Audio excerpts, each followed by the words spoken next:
गुरुजी सदा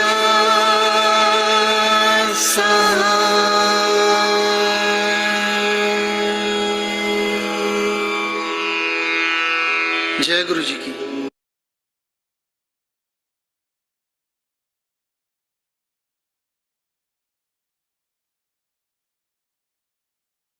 जय गुरुजी संगत जी। Raghuveer uncle, have you joined? Snigdha, please make him the co-host if he's joined. Yes, he has joined. Uncle is the co-host. Okay.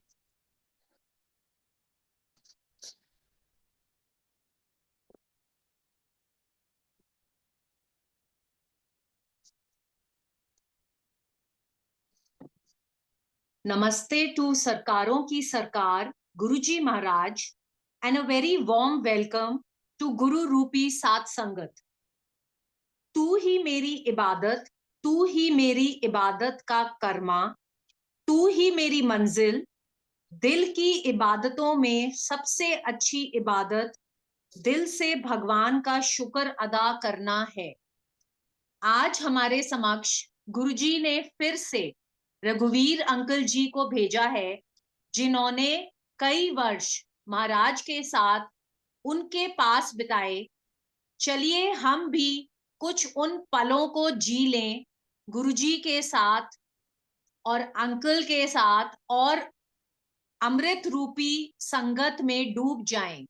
So without wasting any time further ado, with folded hands and bowed head, welcoming Uncle. Jai Guruji Uncle. जय गुरु जी। Jai Guruji. हाँ जी।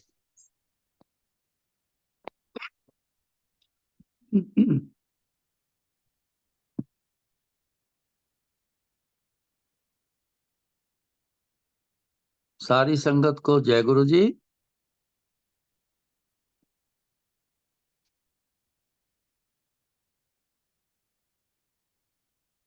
जय गुरुजी uncle. मैं क्या जानूं, मैं क्या जानूं बाबा रे। एक बार फिर दोहराता हूं, कर्मों की गत मैं क्या जानूं, मैं क्या जानूं बाबा रे।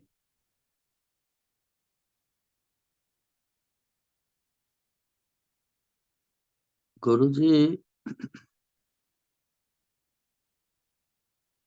दुनिया में आए इसलिए कि हम जो कर्म ऐसे कर बैठे हैं, जो हम उसकी बात करेंगे जो तकलीफ दे है।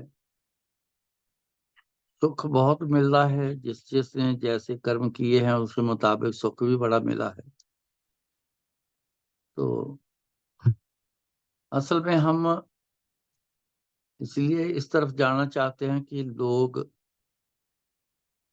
जो दुख का कारण बन गए कर्म, उनसे बड़े परेशान हैं। और गुरु जी का आना भी तभी हुआ कि दुख दूर करने के लिए।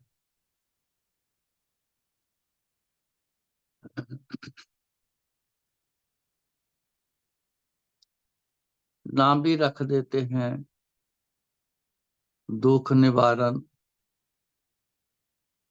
ऐसे नाम रख देते हैं, दुख का निवारण करने वाले।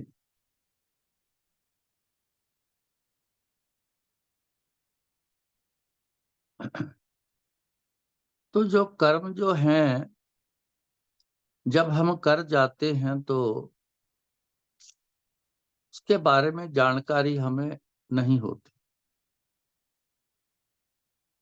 जब उसका फल आगे आता है तब बहुत हाय तौबा होती है, तो भी जानकारी उस समय नहीं होती क्यों ऐसा आया है। खेल परमात्मा ने जब बनाया तो उसने कर्मों का खेल ही बना दिया सारा, चाहे वो अच्छे हो चाहे बुरे हो। गुरु जी एक बात बोलते थे ਕਹਿੰਦਾ ਜਦੋਂ ਤੁਸੀਂ ਮੇਰੇ ਕੋਲ ਆਂਦੇ ਹੋ ਮੈਂ ਪਹਿਲਾਂ ਤੁਹਾਡਾ ਦਿਮਾਗ ਪੜ੍ਹਦਾ, ਫਿਰ ਮੈਂ ਤੁਹਾਡੇ ਕਰਮ ਪੜ੍ਹਦਾ, ਉਹਦੇ ਹਿਸਾਬ ਨਾਲ ਤੁਹਾਡੇ ਨਾਲ ਗੱਲ ਕਰਦਾ। मतलब कि जब आप मेरे पास आते हो तो पहले आपका दिमाग पढ़ता हूं, फिर आपके कर्म पढ़ता हूं, उसके हिसाब से आपसे बात करता हूं।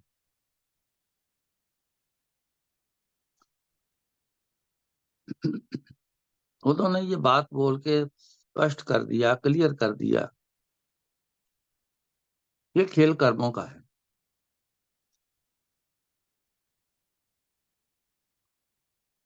हम इनसे दूर नहीं रह सकते, ना जा सकते हैं। कर्मी आपो अपनी के नेड़े के दूर, ये गुरु महाराज ने बोला है। आप नजदीक रहो या कहीं दूर चले जाओ, यहाँ शहर में इस घर में बड़ी मार पड़ रही है, चलो कहीं दूर निकल जाते हैं, तो कर्म अपने साथ ही जाएंगे, इनसे बचा नहीं जा सकता। एक और एग्जाम्पल इसके बारे में, जब मेरी आंखें खराब थी गुरुजी के पास आया था तो मेरा ट्रीटमेंट किया था गुरुजी ने। तो आंखों में उस समय बहुत सारी सुई मारी थी।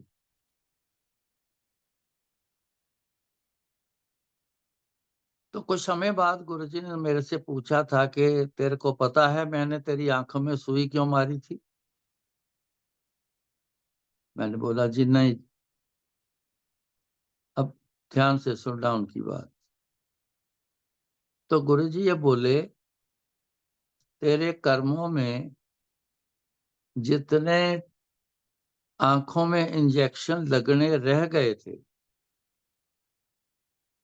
मैंने पहले वो इंजेक्शन सुई मार के पूरे किए कर्मों का भोग, तो फिर तेरा कल्याण किया।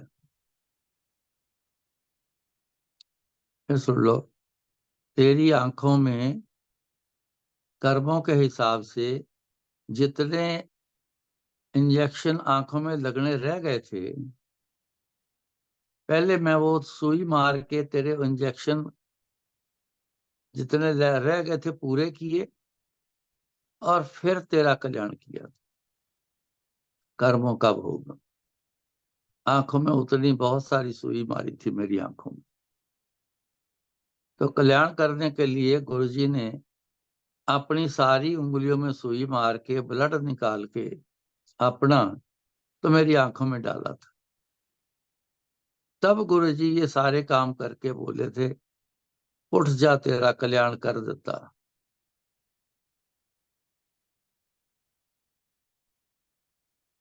और महाराज ने और भी कहा है, लेखे कतई न छूटे।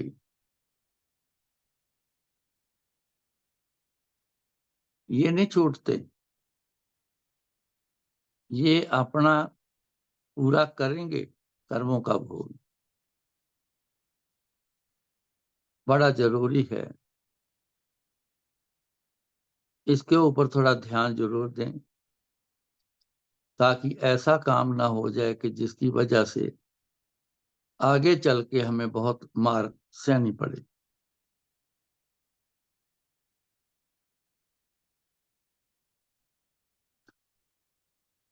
जब गुरुजी ने दुखियों के दुख दूर करते थे,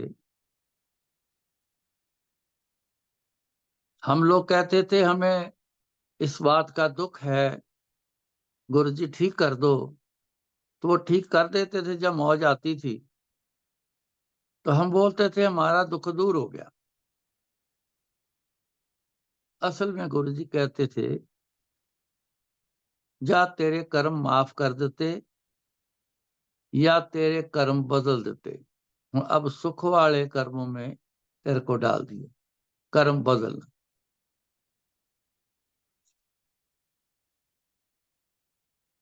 जीवन जो है ये इनसे बड़ा संबंध रखता है। जब मैंने शुरू किया था तो एक लाइन बोली थी, कर्मों की गत मैं क्या जानूं, मैं क्या जानूं बाबा रे।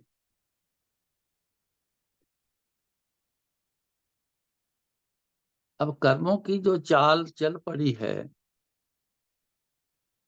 मैं तो जानता नहीं कि ये क्या चाल चल गए हम लोग।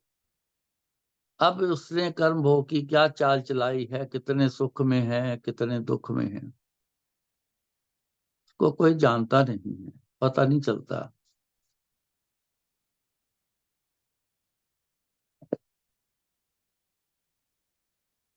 गुरु जी का सारा खेल इसी से चला है, कर्मों के हिसाब से। हमें सबको बहुत समझना पड़ेगा इस बात को।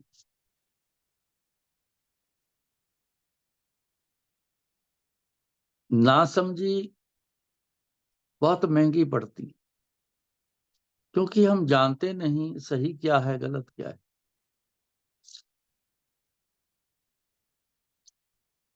गलत फहमियों से हम कह देते हैं कि शायद परमिशन है, लेकिन नहीं, ऐसे नहीं होती। वो काम कर जाते हैं पर बाद में बड़ी मुश्किलें आन पड़ती।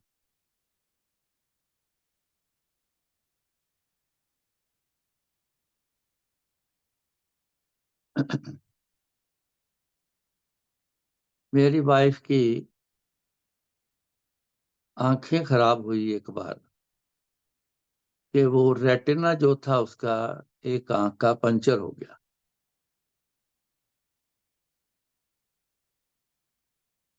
एक आंख में खारिश आई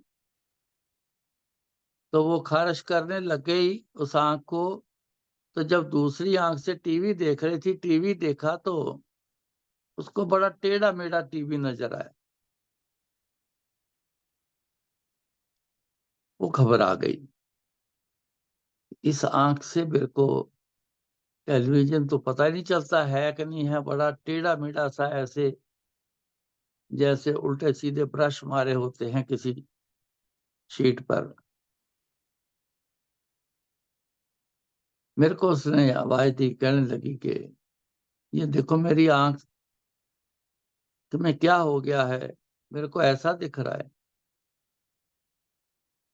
तो मैं फट समझ गया कि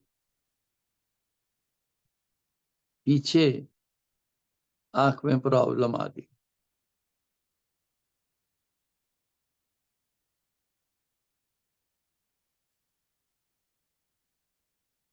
मैं उसको फटाफट ना, एक अच्छा डॉक्टर है जालंधर में, मैं उसको ले गया तो उसने जब चेक किया तो उसने बोला कि इसका ना बी स्कैन करना पड़ेगा और फोटोग्राफ लेना पड़ेगा,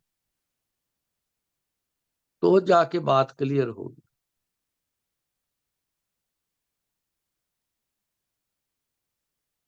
चलो, सारा कुछ हो गया। उसने बोल दिया कि रेटिना जो है वो पंचर हो गया है, उसकी ब्लीडिंग हुई है, जिसकी वजह से इनको ऐसा दिखता है। मैंने बोला जिसका इलाज, तो उन्होंने कहा कि आंख में ना लेजर करेंगे और जहां पंचर हुआ उसको सील करेंगे। जो ब्लीडिंग हो चुकी है, साफ होती है कि नहीं होती, हम कुछ नहीं बोलेंगे उसके बारे में। नजर ठीक होगी कि नहीं होगी, हम आपको कुछ नहीं कह सकते। फर्दर ज्यादा ब्लीडिंग हो के ज्यादा खराबी ना हो तो हम उसको लेजर कर सकते हैं, सील कर सकते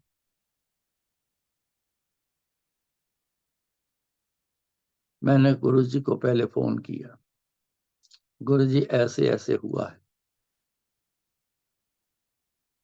कहते कोई गल नहीं, तो फिक्र ना कर, इसकी आंख में ना थोड़ा शहद डालना शुरू कर दे तो मैं इसको ठीक कर दूंगा, यहाँ बैठा ही ठीक कर दूंगा। गुरुजी उस समय दिल्ली थे।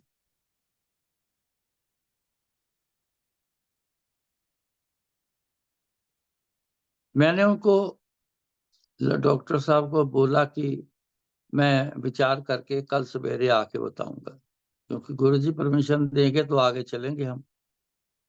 उन्होंने अपना ट्रीटमेंट का तरीका बता दिया तो हम रुक गए। रात उसको चैन ना आए, उसने मेरे को कहा, वाइफ ने, कि हम सवेरे ना निकल जाते हैं दिल्ली। मैं किसी काम से आया था जलंधर, दिल्ली था उनके साथ, काम से आया। मैं क्या, हाँ मेरा काम तो हो गया है, कल हम निकल चलते हैं, फिर मैंने तो जाना है, कि मेरे नाल चल चल चल पड़ो। हम चले गए, वहां पहुंच गए।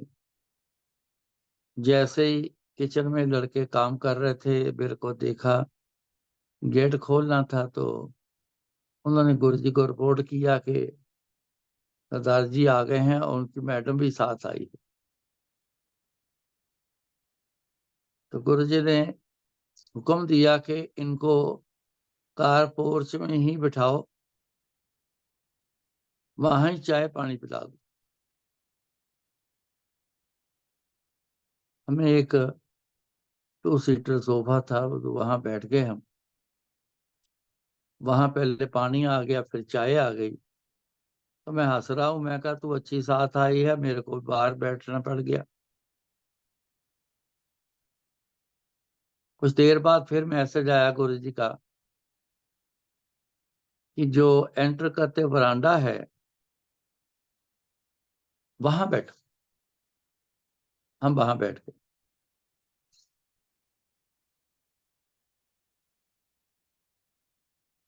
बड़ी देर तक बैठे रहे। बीच में मेरी वाइफ की नजर पड़ी, मेन डोर के साथ एडजॉइनिंग विंडो है, वहां से कर्टन हटाते हैं और वहां से गैप में से देखते हैं उसको, कुछ देर देखते रहते हैं, फिर वापस चले जाते हैं। समझ आ गई कि तेरा ट्रीटमेंट चल रहा है। आके देख के जाते थे, ब्लेस कर रहे थे।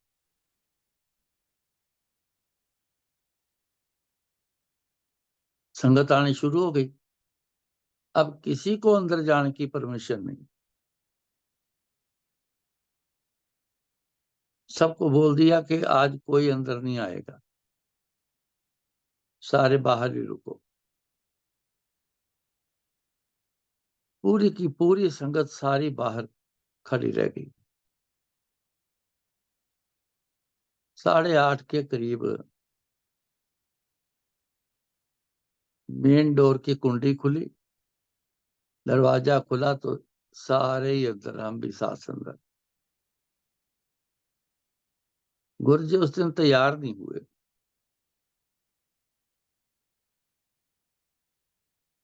तो एक साइड बोर्ड है लॉबी में, वहां होता था, उसके ऊपर बैठ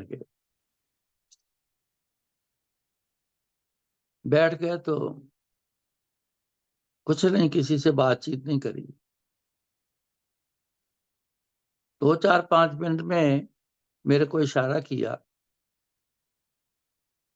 कहते बुला प्रकाश नू। उसका नाम प्रकाश है। बुला प्रकाश नू। सामने बैठी थी, मैंने कहा आ जाओ। गुरुजी ने उसके ना शोल्डर पकड़े, शोल्डर पकड़कर उसको ना ऐसे आगे पीछे थोड़ा जोर से हिलाया। हिलाने के बाद गुरुजी ने अपना माथा उसके माथा के साथ लगाया,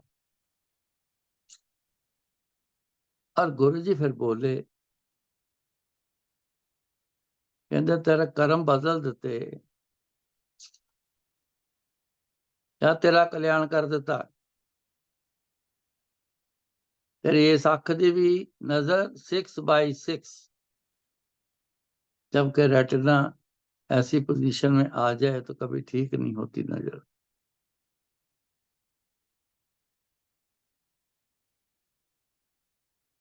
तो कहते बैठ जा, तो बैठ गई। थोड़ी देर में गुरु जी ने सीधा ही बोल दिया कि लंगर शुरू कर दो। लंगर शुरू कर देता। सारी संगत फिर छुट्टी दे दी, चली गई।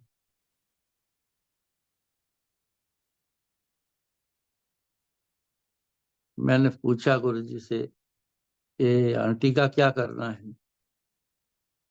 कहते लो आइदा दिन यहाँ रख ले, कल को जलंधर भेज देना।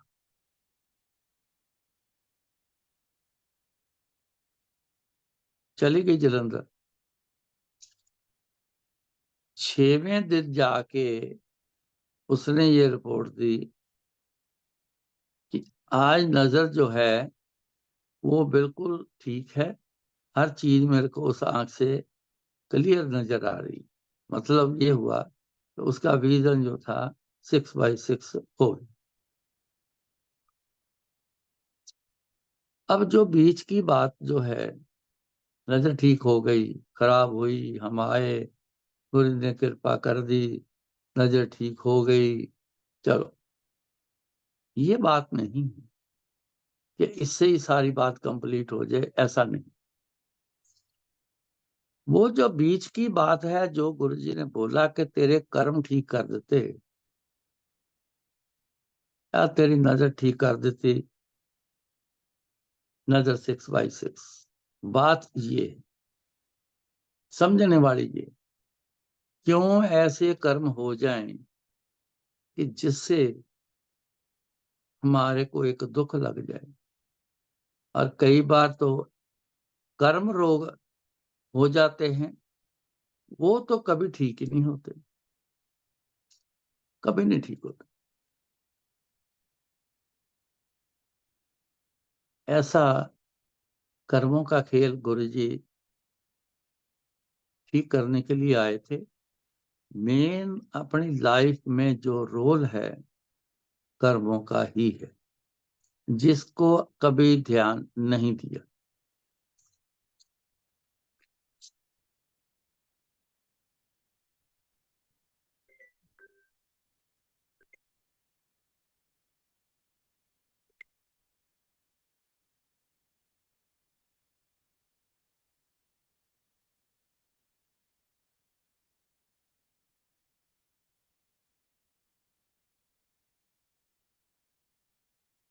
हाँ जी, बीच में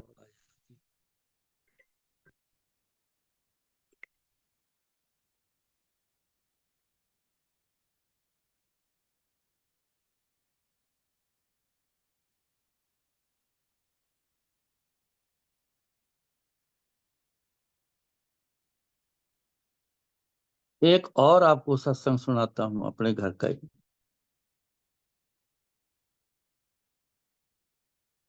मेरे तीसरे नंबर के लड़के का सत्संग है ये। उसकी शादी होने के बाद, पहले तो उसकी शादी नहीं, रिश्ता हो रहा था तो किसी ने ऐसा बोल दिया कि जिसके रिश्ते की बात चली, तो उसने बोला कि आपका लड़का तो हाई डिग्री का मंगलिक है, तो हम रिश्ता नहीं कर सकते, और एज ए ब्रदरली आपको सजेशन देता हूं कि इसकी शादी 29 साल से पहले कर देना तो हो जाएगी, नहीं तो 49 साल के बाद जाके शादी होगी। हम सुन के चुप करके भी, हम नहीं जानते ये क्या होता है मंगली, गुरु जी को पता है सारा, हम तो ध्यान गुरु जी की तरफ रखना है, ऐसी बातों पे नहीं। खैर चलो, गुरु जी ने 31वें साल में जाके शादी की और ये दिखाया कि 29 साल से पहले शादी हो गई तो हो गई, नहीं तो फिर 49 साल के बाद होनी है। तो मैंने 31वें साल में तेरे लड़के की शादी कर दी, और वो भी नॉन मंगलिक लड़की से शादी। फिर उसकी प्रेगनेंसी की प्रॉब्लम बन गई, वो ना हुए। अब उनको थोड़ी जल्दीबाजी है कि उम्र बढ़ती जा रही है, बच्चा और लेट पैदा होगा तो तब तक हम बूढ़े हो जाएंगे। तो उनकी ख्वाहिश थी कि प्रेगनेंसी जल्दी हो जाए, लेकिन एक लेडी डॉक्टर थी, वो संत बन गई थी।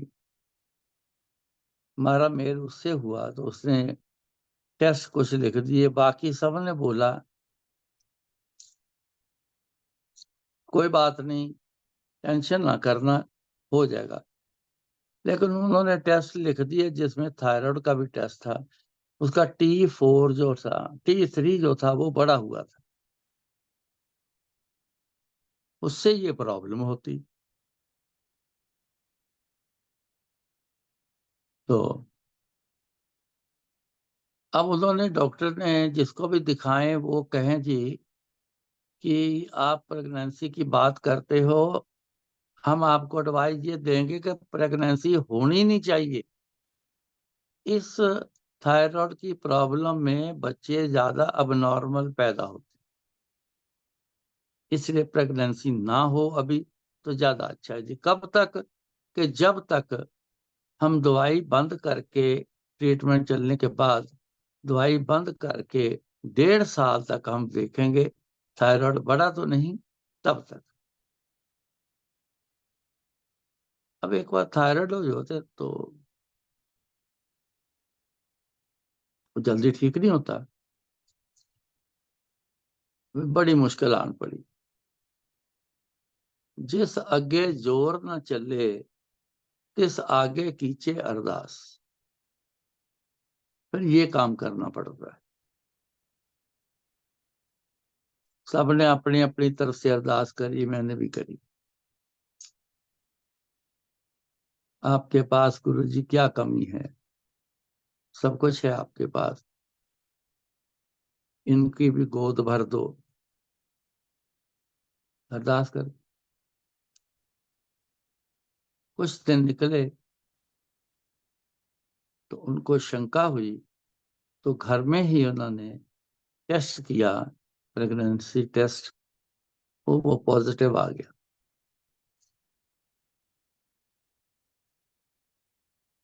मैं उस समय भी बाई चांस जलंधर आया हुआ था।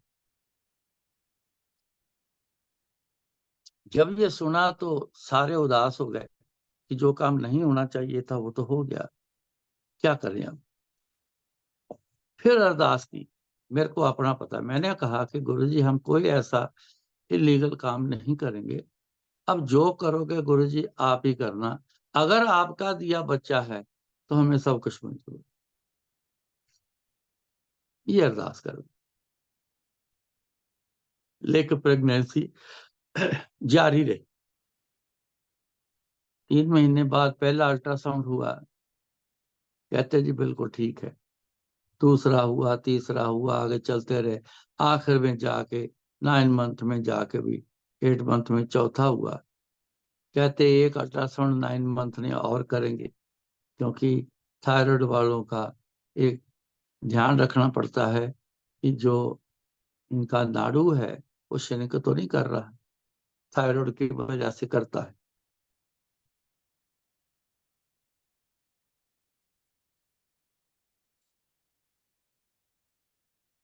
जब समय आया, गुरुजी ने मेरे को बोला लड़का पैदा होएगा और 2 अक्टूबर को होएगा। तो 9 मंथ ने डॉक्टर ने बोला कि हर हफ्ते आके चेकअप कराना। चलते रहे, मैं साथ किया। मैंने बोला कि डॉक्टर साहब 2 अक्टूबर को डिलीवरी हो सकती है? तो मेरे को बोलती है कि क्या गांधी लाना है आपने? मैं चुप रहा। गुरु जी का जिक्र उसके पास किया जाए तो ज्यादा अच्छा है, जो थोड़ा जानता है समझता है। नए बंदे के लिए एक नई चीज होती है।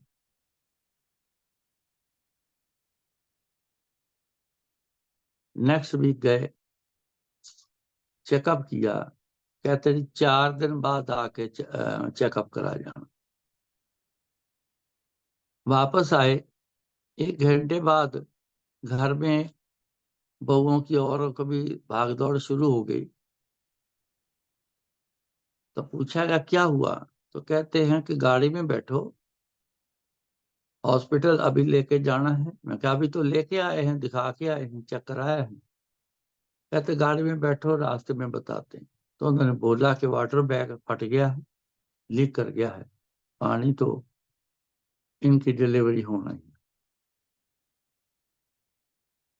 चले गए। शाम को, रात को 8:05 पर लड़का पैदा हो गया, और वो दिन था 2 अक्टूबर। अब देखो गुरुजी ने क्या कहा।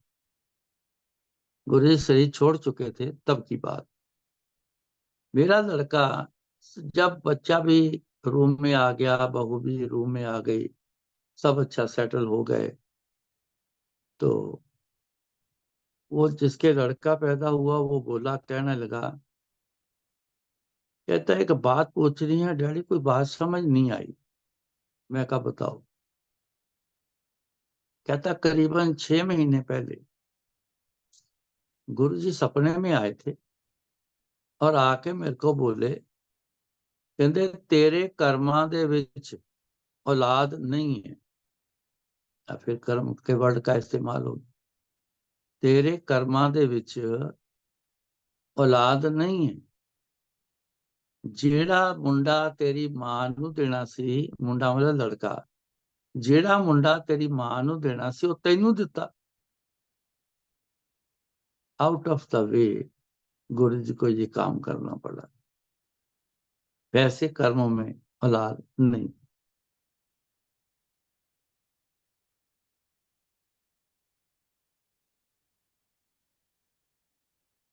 तो फिर बात मैंने उनको बताई, जब मेरे को फिर याद आई कि जब हम गुरु जी के पास जाया करते थे, सवेरे जाना शाम को आना, तो बीच में गुरु जी ना एक बार कहने लग गए, जैसे जाना, कहना आंटी तेरे 4 लड़के हैं, एक मेरे को भी ले ले। उसने हाथ जोड़ देने, गुरु जी इन पे चारों पे कृपा रखो, और क्या और क्या करना है। 3 दिन लगातार ने गुरु जी ने ये बात बोली। आखिर में हाथ जोड़ दी, गुरु जी इन पे कृपा रखो जो 4 हैं। वो जो रोक के रखी थी आत्मा उन्होंने हमें देनी सी, वो करीबन 24 साल बाद मेरे लड़के को उन्होंने वो आत्मा भेजी। समय कम नहीं होता। किसी चीज को 24 साल संभाल के रखना, वो तो एक जिंदा एक आत्मा है जिसको संभाल के रखा गुरु जी ने, जिसको उसके घर भेजा।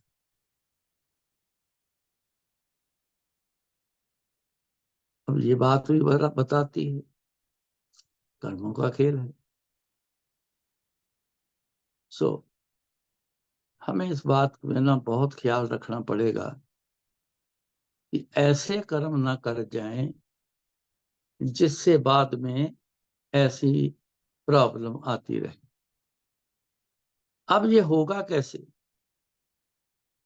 ये बताना जरूरी, नहीं तो आधी बात हो गई, तरीका आया नहीं तो क्या करेंगे हम। पर ये होगा कैसे, मैंने पहले एक लाइन बोली है, जिस अगे जोर न चले तिस आगे कीजिए अरदास। फिर बेनती करो कि गुरु जी ऐसी हम पर कृपा बना के रखो कि हम कोई भी गलत काम ना कर, हमें रोक देना गुरु जी, हमें रोक देना। अरदास हमेशा सुनी जाती, अरदास पूरी होती, तो ये अरदास भी पूरी होगी तो फिर गुरु जी जिम्मेवारी ले लेंगे कि तेरे को गलत काम नहीं करने दूंगा, चाहे मेरे को बीच में ना आना पड़े। ये तरीका आपको बता रही। सो आप सत्संग सुनने की व्यवस्था करते हैं, अपने अपने बैठ के सुनते भी हैं।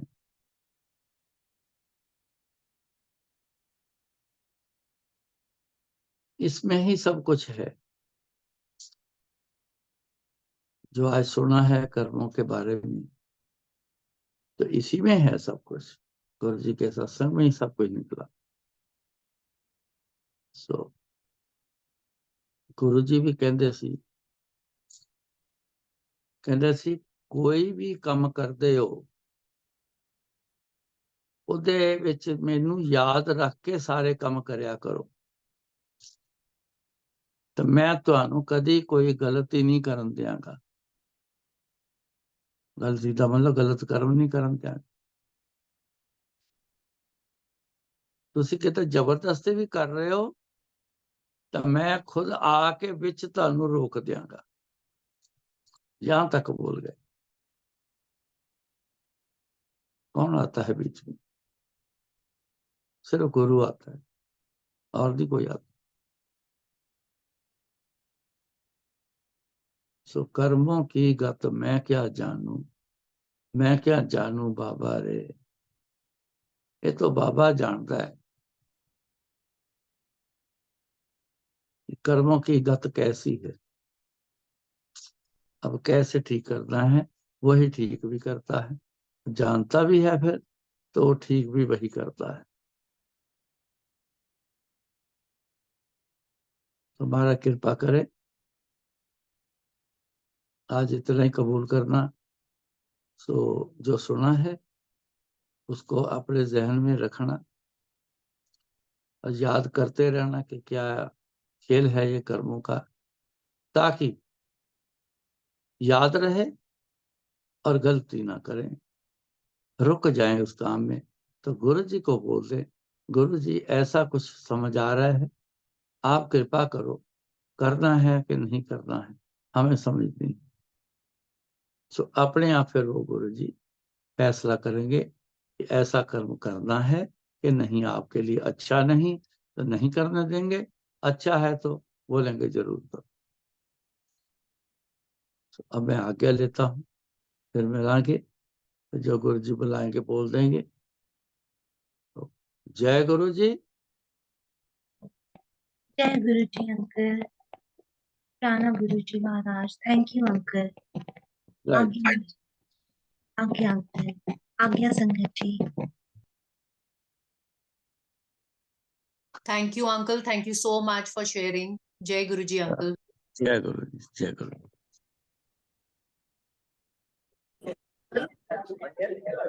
जय गुरु जी uncle, thank you for sharing. जय गुरु जी, आज्ञा शुक्राना गुरु जी। महाराज, थैंक यू प्राणा महाराज। गुरु जी।